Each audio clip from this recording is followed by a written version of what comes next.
ఆయన సమయంలో ఆయన చేస్తాడు. కంగారు పడాల్సిన అవసరం లేదు. నీకెప్పుడు ఏది కావాలో నీకంటే ఎక్కువ నీ దేవునికి తెలుసండి. నీకంటే ఎక్కువ నిన్ను సృష్టించిన సృష్టికర్తకు తెలుసు. నీకంటే ఎక్కువ నీ కొరకు రక్తం కార్చిన ప్రభు బాగా ఎరుగు నీ అవసరతలన్నీ. నీ కుదువులన్నీ తీర్చేవాడు ఆయన. నీ అవసరతలన్నీ తీర్చేవాడు ఆయన. తన ఐశ్వర్యము చొప్పున మన కొరతలన్నింటినీ తీర్చడానికి ఆయన సిద్ధంగానే ఉన్నాడు. నువ్వు కనిపెట్టకుండా కంగారు పడి దేవుడు కొత్త బండి ఇస్తానంటే పాత బండి కొనుక్కున్నావు.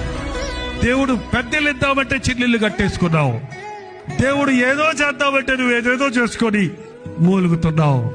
దేవుడు ఇచ్చే వరకు కనిపెట్టండి. నేను వస్తున్నా, నేను ఇస్తాను కాబట్టి నువ్వు నా వాక్యాన్ని గైకొన్నావు గనుక లోకమంతటా నాశనం కలిగిన నిన్ను నేను కాపాడుతాను. నేను త్వరగా వస్తున్నాను.